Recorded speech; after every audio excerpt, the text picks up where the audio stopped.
As I dumped clothes on Thanksgiving before. So with tears in our eyes, we headed off into the sunset to try to find another place to throw the garbage. We didn't find one till we came to the side road. And on the side of the side road, there was a 15-foot cliff. And at the bottom of the 15-foot cliff, there was another pile of garbage just sitting there. Now we thought to ourselves, one big pile of garbage is better than two little piles of garbage. And we decided that instead of bringing that one up, we'd throw ours down, and that's what we did. And we went back to Alice's restaurant. We had a Thanksgiving dinner that couldn't be beat. We went to bed, didn't get up till the next morning when we got a phone call from Officer Obie.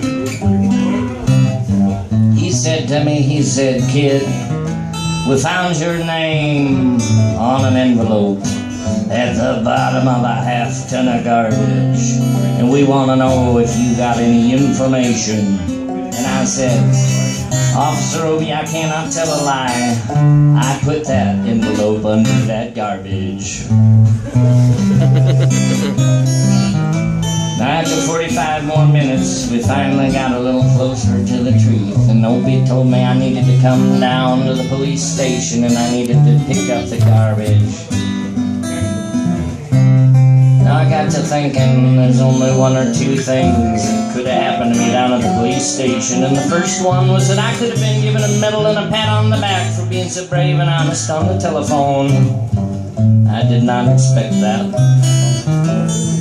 And the other option was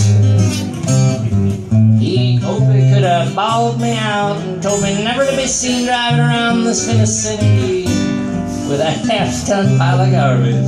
That's what I expected, but when I got there was a third possibility I had not even anticipated, and I was immediately arrested, handcuffed, and I said, "Officer Obie, I don't think I can pick up the garbage with these handcuffs on." And he said, "Shut up, kid.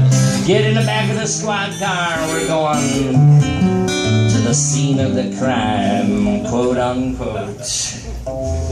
Now, let me tell you about the town of Stockbridge, Massachusetts.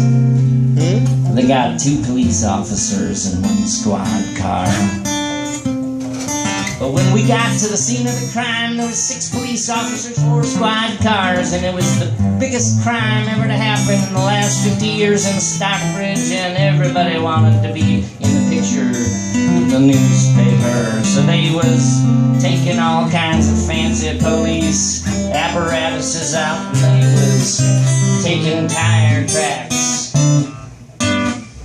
They was taking dog sniffing tracks. They was taking footprint smelling tracks. And they took 27 8x10 colored glossy photographs with the circles and the arrows and a paragraph on the back of each one explaining what it was to be used against us in court.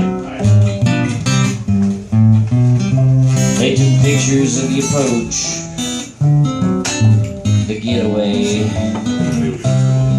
the northwest corner, the southeast corner, and that's not to mention the aerial photography. After that ordeal, we went back to the jail. And when we got there, Obie said to me, he said, "Kid, give me your wallet and your belt." And I said, "Obie, I can understand you want my wallet, so I don't have any money to spend in jail. But what do you want my belt for?" He said, "Kid, we don't want no hangings." And I said, "Obie, did you think I was gonna hang myself for being a litter bug?" And he said he was just making sure, and folks, he was making sure because he took the toilet seat off the toilet so I couldn't bonk my head and die. And he took the toilet paper so I couldn't bend the bars, roll the toilet paper out, slide down it and make my getaway. He was just making sure, and it was about 4 or years later that Alice, oh, you guys remember Alice? This is a song about Alice. Alice came to the police station, and with a few choice words for Obie, she bailed us out of jail, and we went back to her place for another Thanksgiving dinner that couldn't beat. And we went to sleep, and we didn't get up till the next morning when we had to go to court. So we walked in